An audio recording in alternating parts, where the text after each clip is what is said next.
Okay, we're back. I'm just trying to figure out what I'm supposed to do. Where have you been all this time? I missed you. I've missed you too, Marty. But I thought it was important to let you live your own life for a while, free from the insanity of time travel. I gotta admit, it was nice to not have my family history blowing up in my face for a few months. Besides, I've been busy raising my own unpredictable teenagers.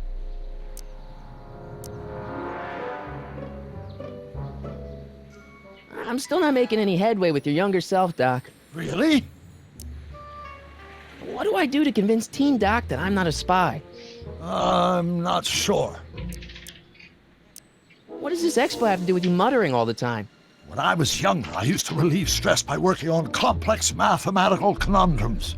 No doubt my younger self is working on some impossible problem in an attempt to work off cerebral steam in the weeks before the exposition.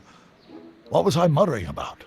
I don't know, h to the something with an inverse of something else. I'm not so good at equations. That's too bad. I bet if we could solve my younger self's problem, he'd be more inclined to listen to you.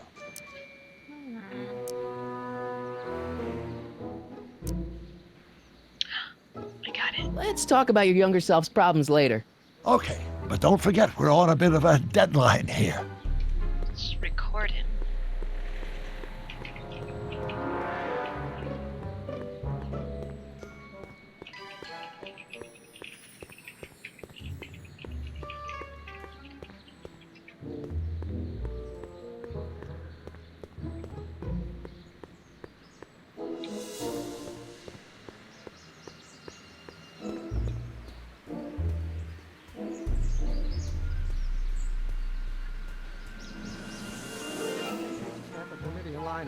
But in that case, h to the a multiplied. Don't think, Emmett, think. H to the a multiplied by the inverse of a. H to the a multiplied by the inverse of a.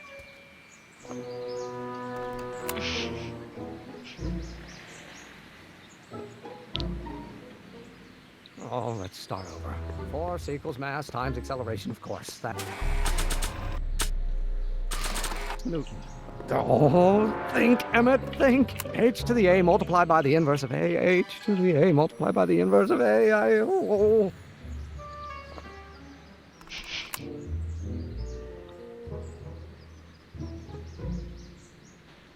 But how many newtons are required to maintain a constant mass if acceleration is reduced by the inverse of the derivative of the speed relative to the speed?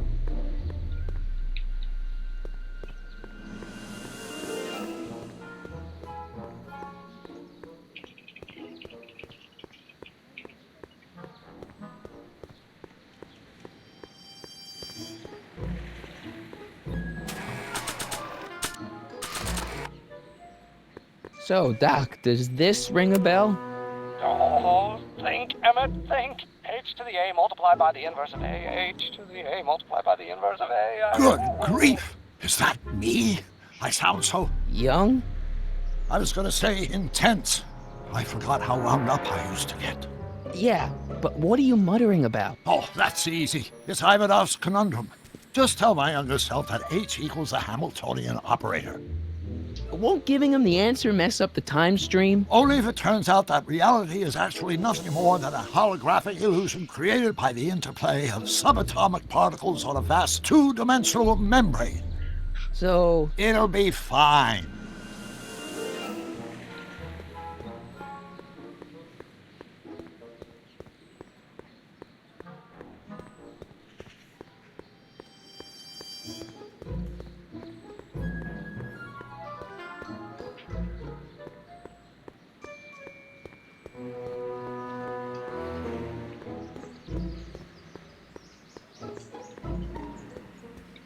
Oops.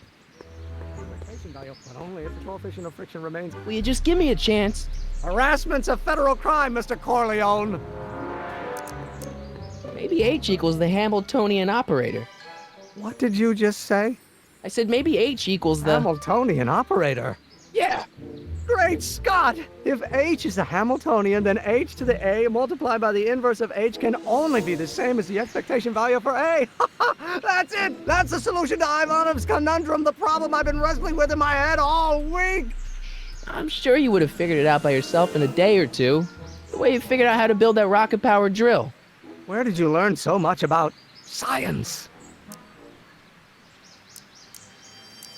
Well, it's like this. You know about my rocket-powered drill? Then there can only be one explanation. What? You're from the patent office. I confess I didn't quite know what to expect when I sent the paperwork, but I never expected this.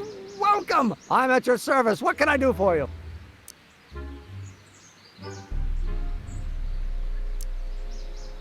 Can I see your rocket-powered drill? Of course, of course. Naturally, it's just a scale model, but it's nearly operational. I can show it to you, say, first thing in the morning.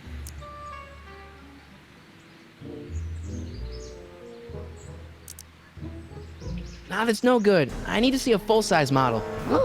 That's fully operational. Tonight. Otherwise, we'll have to award the patent to a competing inventor, Dr. McCoy. It can't be done! I mean, it might be possible to construct a full-size working model in that time frame, but I haven't got the main ingredient for the fuel. I'll get it for you. What is it? 190 proof grain alcohol. And you know how difficult it is to get a hold of alcohol these days. Especially now that someone's blown up the speakeasy. And besides, there's no way I can get off work until I've delivered the subpoena. It's part of the investigation into the business affairs of Kid Tannen. Is it vitally important you see that rocket-powered drill today? Yes. Is it vitally important you deliver that subpoena today? Yes! Listen, I'll help you deliver it, and I'll see to it you get the alcohol you need. It'll help you get that drill finished by tonight. Deal? Deal. Here's the subpoena. I've got to subpoena my grandpa? It's Kid Tannen. Hey, I just saw him at the soup kitchen, yelling at Arthur McFly. I'm not surprised. Arthur does the books for his business. What kind of business? That's what the DA is trying to find out. Let's go talk to him. No! Why not? Kid Tannen can tell us where Arthur's hiding. Yeah, well, he can also have us fitted for a Chicago overcoat.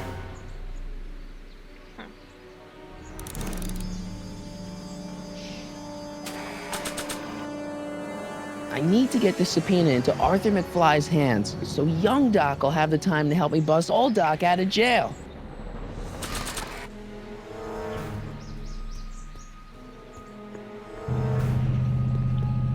Hey, Miss Strickland. Oh, hello, Mr. Corleone. Try not to draw any undue attention my way. I'm on the trail of a hot new scoop, as we in the newspaper business say. What's the scoop? I've heard rumors that something shady is going on at the Sisters of Mercy soup kitchen. It's under new management, you know. And oh, we mustn't jump to any conclusions, not till the facts are in. I hope to heaven it is just a rumor. That soup kitchen is the front line in the good fight. If it goes bad, what will happen to the Stay Sober Society? Not to mention all the charitable institutions that depend on me for soup deliveries. Did you finish the story you interviewed me for? About Carl Sagan? Yes, but those pig-headed editors at the paper rejected it. They said my story was slanted, and that I was glorifying a suspected arsonist. As if their stories aren't always glorifying the criminal vermin that run this town. This whole thing makes me so mad I could spit. Though of course I never would. There's an ordinance against it, and it's so untidy. What's the Stay Sober Society? You haven't heard of the SSS? They do the most marvelous work, taking hopeless drunken bums and turning them into former hopeless drunken bums. I'm one of the founding members. And not to say that I was ever, well, you know. Anyway, we've always met in the cellar of the Sisters of Mercy soup kitchen, but for some reason the new managers don't want us down there, so we're stuck. We've got nowhere to meet. I know a place where the Stay Sober Society can meet. Oh? Where?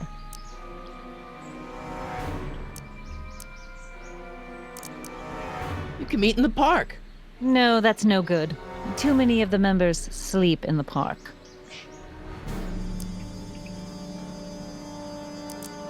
I'm sorry about the way Einstein lit into you back there.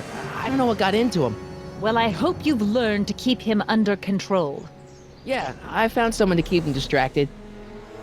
Very good. Now let's see if you know your multiplication tables. You make hot soup deliveries? It's one of my many small contributions to the good cause. Healthy bodies, healthy souls, or so one hopes. I pick up barrels of hot soup at the kitchen, and I deliver them hither and thither. Hill Valley Orphanage, the St. Francis Xavier Ranch for Unwanted Children, Foggy Mountain Home for the Incurably Insane, Shady Acres Rest Home. Oh, I can barely keep track of them all. It's a very big job. Hey, I can help you deliver soup. I donate a lot of time to charities. Oh, which ones? The, Mario Brothers. Ah, yes. The Italians do so many good works. If you'll just fix it so I can pick up the barrels of soup.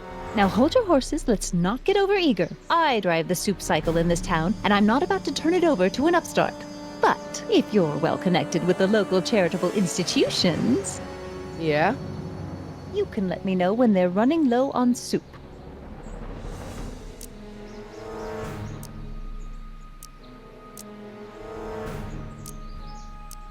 I don't. I got a book. Oh, where?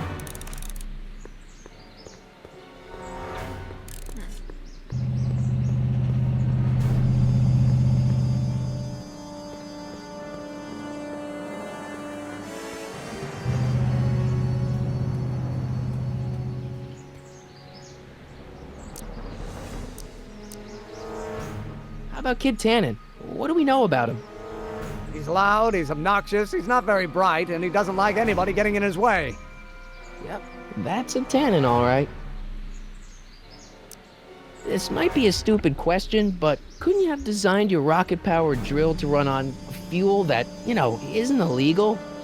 Illegal? What does law have to do with science? Science has its own laws. You of all people should know that.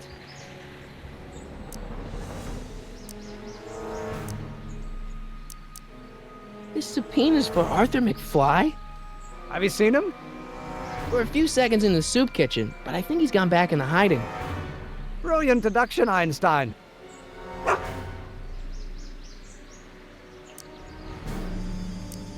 Some of us down at the patent office are wondering, what made you think of a rocket-powered drill? Ah, that'd be Journey to the Center of the Earth by Jules Verne. It was a revelation. Yeah, that's kind of what we figured. We'll get that subpoena delivered. My name isn't... Michael Corleone! Yeah.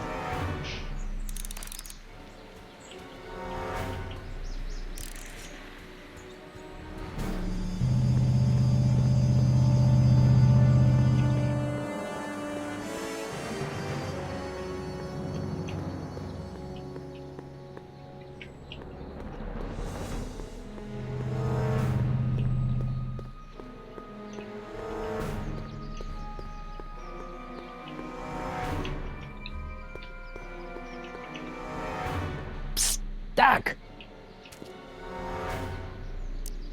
Your younger self needs 190 proof booze to fuel his rocket drill. Well, that could be a problem. I know, we're both underage. Underage, nothing. It's 1931 and alcohol's been outlawed throughout the country. Are you sure you're about to graduate from high school? I'm kidding, Doc. It was a joke. A joke? If I live to be 100, and I almost have, I'll never understand the teenage compunction to make a joke out of everything. So how are Clara and the kids? They're fine, fine. Right now we're trying to decide where to send Jules and Vern to college. Clara prefers the 2020s, but I'm partial to the 1960s. We're planning on visiting you and Jennifer in 2011 soon. Me and Jennifer? In 2011? Oh, forget I said anything.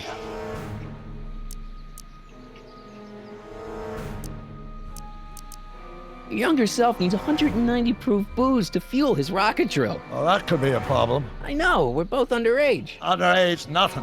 It's 1930. Sure you're about to graduate? I'm kidding. A joke? If I out of every... Where'd the DeLorean come from? The last time I saw it had been smashed to pieces by a train. It's a fantastic story. Do you remember when the DeLorean got struck by lightning in 1955? Yeah? Unbeknownst to either of us, the lightning produced a temporal duplicate of the time machine, one that was tossed 70 years into the future. What? I found out about it during a trip to 2025 and recovered it just in time to stop Riff Tannen from vandalizing the time stream. Heavy. So that DeLorean... It's for all intents and purposes the exact same machine as the original. Plus or minus little bells and whistles I've added over the years, of course. How'd you wind up in jail in 1931 anyway? During my trip to the past, I decided to look into one of Hill Valley's unsolved mysteries. The fire at the speakeasy. Exactly. I thought I was safely hidden across the street. But when the fire started, there was a tremendous explosion, and I was knocked unconscious by a stray brick. When I woke up, I was here in jail, charged with arson. It's horrible. I know. Worse yet, I still don't know who started the fire.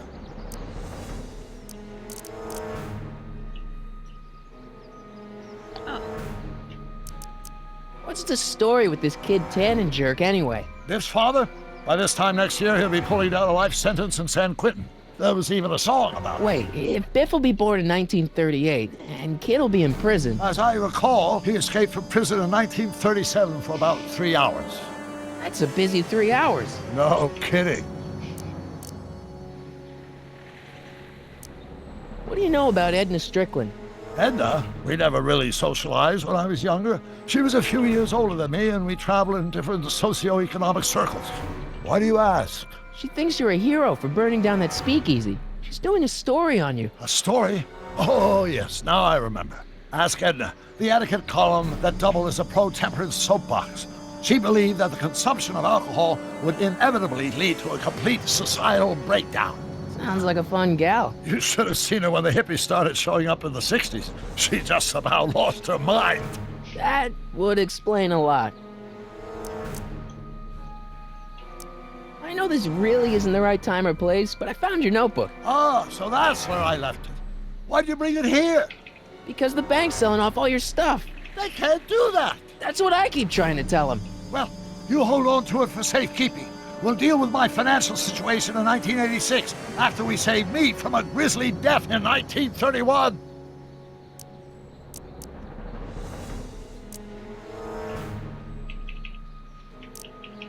Hang in there, Doc. Not the best choice of words, Marty.